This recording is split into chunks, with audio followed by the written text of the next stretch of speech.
अगर आप भी चाहते हैं कि डीजे बालकृष्ण म्यूजिक के ऑडियो वीडियो सबसे पहले आप तक पहुंचे, तो लाल बटन दबाकर चैनल को सब्सक्राइब जरूर कीजिए और हाँ, बेल आइकन को दबाना ना भूलें। धर्मराज बाबा के दै छै धर्मराज बाबा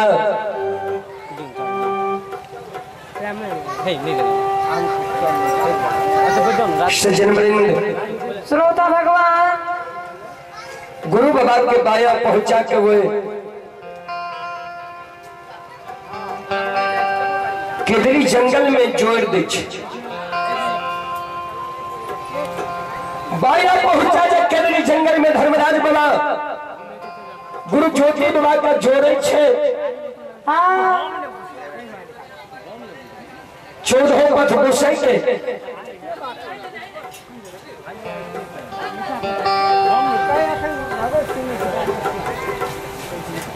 14 पथ गोसाई का धर्मराज बाबा कहे सुना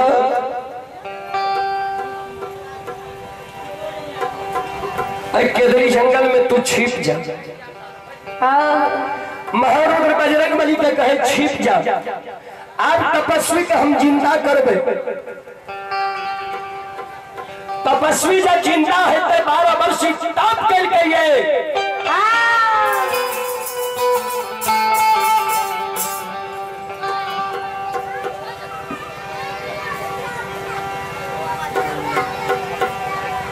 एक आंख लाल पियर है,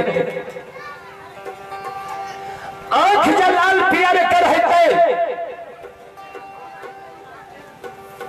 जेकरा पर नजर पड़ जेते कहे क्रोध वश में मानव के साप दे दिल के वृथानु हो जी देव ऋषि बानी एकर बानी मिथ्या नहीं है।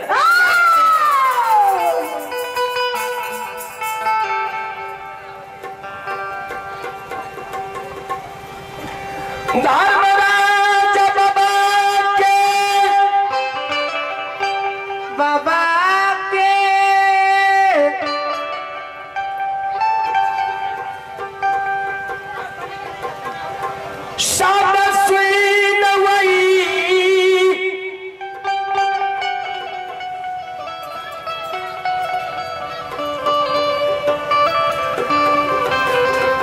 केदरी जंगल में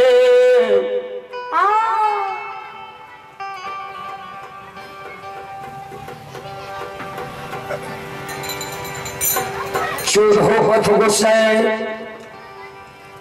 महारुद्र बजरंग बली केदरी जंगल में छिप जाए छे।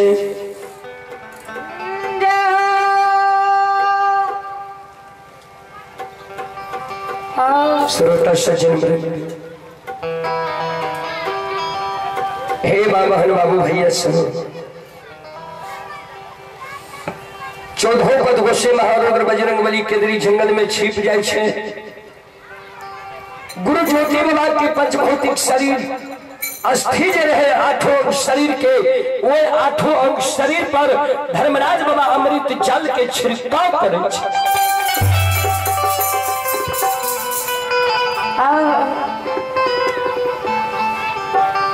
अशोक वृक्ष पर जो गुरु ज्योति बाबा के जीवात्मा रहे, वो जीवात्मा का धर्मराज बाबा इशारा करे ए ज्योति के जीवात्मा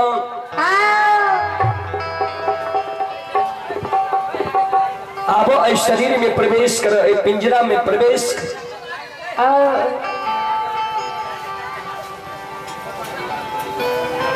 आँख से आंसू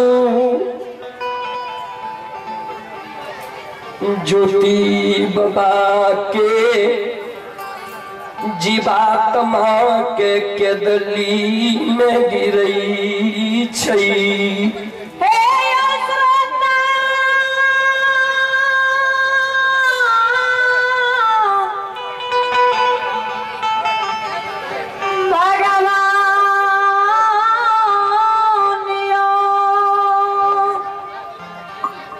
आंसू ज्योति बाबा के जीवात्मा का वो केदरी जंगल में गिरे। भगवान परमात्मा अब हमार शक नहीं है कि जो पिंजरा में प्रवेश करो।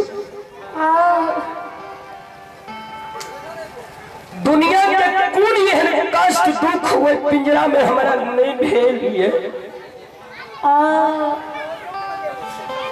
पिंजरा के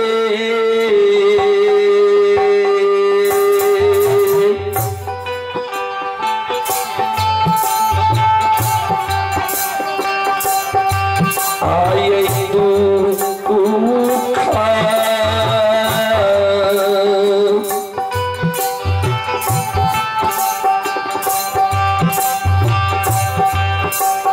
सहल नहीं जाय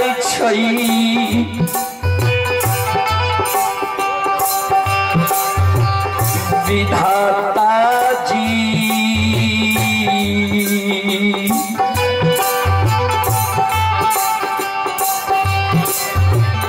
बाबा के दलिए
धर्मराज बाबा ज्योति बाबा की जीवात्मा से कहे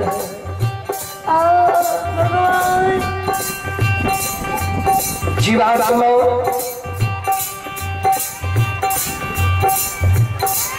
सुख और दुख दो पहलू छिए। जहाँ पिंजरा में दुख होइ छै वहाँ पिंजरा में मानव का सुख होइ छै। ज्योति के पिंजरा में प्रवेश करो, देर नहीं करो। आज सुख के समय पहुंचे नहीं और दुख के समय पहुंच गए।